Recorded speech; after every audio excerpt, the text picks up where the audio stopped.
प्रयागराज महाकुंभ में मौनी अमावस्या के रात को भगदड़ में 30 लोगों की जान चली गई। अब बसंत पंचमी का स्नान आ रहा है, 3 फरवरी को है और किसी भी बड़ी अप्रिय घटना से निपटने के लिए सरकार ने कई सारे बड़े कदम उठाए हैं।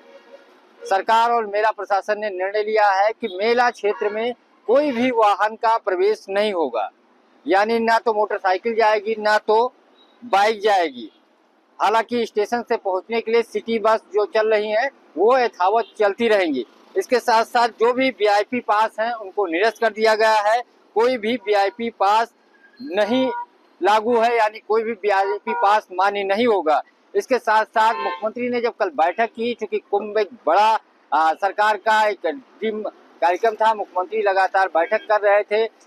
40 करोड़ से ज्यादा श्रद्धालु आने की सरकार का अनुमान था, लेकिन इस भगदड़ के बाद विपक्ष के निशाने पे आ गए। लोग तरह कई सारे आरोप सरकार के ऊपर लग रहे हैं व्यवस्थाओं को लेकर के। अब सरकार ने निर्णय लिया है कि जो कुंभ यानी प्रयागराज में पोस्टिंग थी जिन अधिकारियों की, उन अधिकारियों को भेजा जाए जो क्षेत्र के बारे में जानकारी हो। और इसी के तहत उत्तर प्रदेश पावर कॉर्पोरेशन के चेयरमैन आशीष गोयल के साथ साथ जो इलाहाबाद जो प्रयाग है विकास प्राधिकरण, उसके बीसी भानुचंद गोस्वामी को भेजा जा रहा है।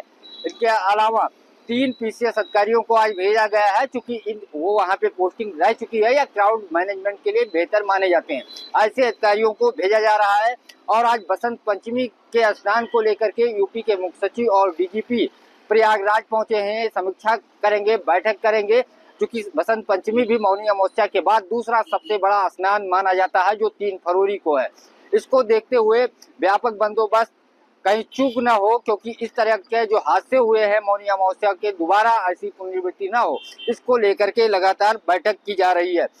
साथ ही अगर भीड़ बढ़े तो उसके लिए अब रिजर्व जगह ढूंढी जा रही, मैदान ढूंढे जा रहे हैं, यानी होल्डिंग एरिया जहाँ पे लोगों को रोका जा सके। अगर स्टेशन पे जा रहे हैं, बस नहीं मिल रही है, बस स्टॉप पे जा रहे हैं, तो उनको यथावत रोका जाए, खाने पीने की व्यवस्था की जाए। साथ ही बिजली, पानी और खाने की सुविधाओं पे विशेष फोकस किया जा रहा है, क्योंकि जब खबर आई कि प्रयागराज महाकुंभ में भगदड़ से कई लोगों की जान चली गई, तो प्रयागराज से लगने वाले करीब 8 जिलों के बॉर्डर पे जो वाहन आ रहे थे, जो श्रद्धालु आ रहे थे, उनको रोक दिया गया। और करीब 1 लाख से ज्यादा लोग आसपास के बॉर्डर जो 8 जिले के बॉर्डर प्रयागराज से लगते हैं, वहीं पे यथावत उनको रोक दिया गया है। लेकिन अब उनकी व्यवस्था अगर रोका जाएगा, भीड़ अगर ज्यादा होती है, तो उनके लिए क्या किया जाएगा, इसका भी उचित निर्णय लिया गया है। साथ ही सबसे बड़ी बात जो लगातार सवाल उठ रहे थे कि जब घाट पे श्रद्धालु स्नान करने जा रहे थे, तो जिस रास्ते से जा रहे थे उसी रास्ते से उनको वापस भेजा जा रहा था, यानी भीड़ एक दूसरे में टकराव आमने सामने की हो रही थी। अब इस स्थिति से इस सबक लेते हुए सरकार ने निर्णय लिया है कि अब 1 वे होगा, यानी एकल मार्ग सिर्फ जाने का रास्ता होगा स्नान करने का। अगर आएंगे तो आप दूसरे रास्ते से अपने गंतव्य को आएंगे, या अपने पंडाल जहाँ रुके वहां आएंगे, या होटल में आएंगे, या अपने घर जाएंगे, तो दूसरे रास्तों से आना पड़ेगा। भारी सवारी जो वाहन है उन पे रोक लगा दी गई है, इसको देखते हुए। और ये 4 तारीख तक आसपास के जो राज्य हैं, छत्तीसगढ़ या बिहार या झारखंड, जो भारी वाहन है वो यूपी में प्रवेश करने पे पाबंदी लगाई गई है। इसके साथ ही कई और सारे निर्णय सरकार ने लिए हैं। डिजिटल खोया पाया केंद्र स्थापित किया गया है और 1920 नंबर जारी किया गया है, जो टोल फ्री कंट्रोल रूम का नंबर है। किसी भी तरह की अगर दिक्कत है तो सीधे शिकायत की जा सकती है।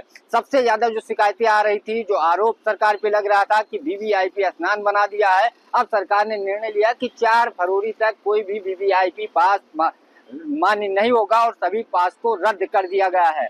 तो सरकार ने मौनी अमावस्या को हुए एक भगदड़ के बाद बड़ा निर्णय लिया है और लगातार मुख्यमंत्री यहाँ बैठक कर रहे हैं, प्रयागराज पहुंचे हैं, डीजीपी मुख्य सचिव बैठक कर रहे हैं और लगातार ये आरोप सरकार पे लग रहे हैं कि अव्यवस्थाओं की वजह से कुंभ में श्रद्धालुओं की मौत हुई है। कल पूरे दिन इस घटना को लेकर के लगातार तरह तरह की बातें आ रही थी। सरकार की तरफ से कोई अधिकारी इस बात का खुल करके बयान नहीं दे रहा था कि कितनी मौतें हुई। फिर देर शाम जब डीआईजी प्रयागराज जो मेला डीआईजी हैं और विजय किरण आनंद जो मेला अधिकारी हैं, उन्होंने इस बात की पुष्टि की 30 लोगों की मौत हुई और इसके साथ साथ 90 लोग घायल हुए। इसके थोड़ी देर के बाद सीएम ने भी प्रेस कॉन्फ्रेंस की और उन्होंने परिजनों को आर्थिक मुआवजे की मदद का ऐलान भी किया। लेकिन बहुत सारे ऐसे परिजन हैं जो अभी अपने परिजनों को प्रयागराज कुंभ में ढूंढ रहे हैं, गायब है, उनका फोन नहीं मिल पा रहा है, संपर्क नहीं हो पा रहा है उसको लेकर के भी रोष है।